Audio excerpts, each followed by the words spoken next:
Hello అండి. నేను టేములో కొన్ని ప్రోడక్ట్స్ ఆర్డర్ చేశాను. ఇవన్నీ చాలా తక్కువ కాస్ట్లో ఉంటాయని మీకు తెలుసు, ఎందుకంటే చైనా ప్రోడక్ట్స్ కదా. మనకి అన్నీ $5 బిలోనే చాలా చీప్గా మంచిగా ఉంటాయి. క్వాలిటీ కూడా చాలా బాగుంటుందండి. నేను కొన్ని ఆర్డర్ చేశాను, మీకు అవి చూపిస్తున్నాను. మీకు ఇవి నచ్చితే ఆర్డర్ చేసుకోండి టేము ప్రోడక్ట్స్లో. అలాగే ఇప్పుడు నేను మీకు నీతి కథ చెప్తాను. ఇవి చేస్తూ ఉంటాను, ఇవి చూడండి. వీటితో పాటు నీతి కథ. ఇప్పుడు ఒక నీతి కథ. తోడేలు కోతి. ఒక అడవిలో తోడేలు కోతి ఉండేవి. తోడేలుకు ఒకరోజు మేక మాంసం తినాలనిపించింది. అడవిలో పక్కనున్న ఒక గ్రామంలో చాలా మేకలు ఉన్నాయని గమనించింది. రాత్రి అందరు పడుకునే సమయంలో ఊళ్ళోకి వెళ్ళి మేకలను ఎత్తుకుపోయేది.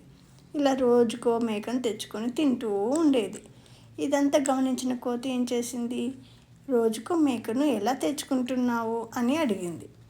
దానికి ఆ తోడేలు, ఈరోజు రాత్రి నువ్వు కూడా నాతో పాటు రా, నీకు నేను చూపిస్తాను అని చెప్పింది.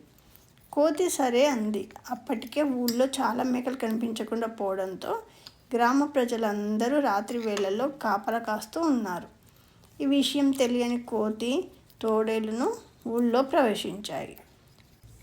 మేకల మందలోకి వెళ్ళగానే అప్పటికే జనం చాలామంది ఉన్నారు అక్కడ. తోడేళ్ళు కోతిని పట్టుకుని చితగ్గొట్టారు. నాకేమీ తెలియదు, కేవలం తోడేలుతో పాటు వచ్చానంతే అంది కోతి. కానీ ఆ జనం తను ముత్తుకున్నా కూడా పట్టించుకోలేదు. చాలా దెబ్బలు కొట్టారు. వారి నుంచి ఎలాగోలాగా తప్పించుకుంది కోతి. బతుకు జీవుడా అంటూ అడవి బాట పడింది కోతి. కానీ తోడేలు మాత్రం చాలా కొట్టేశారు.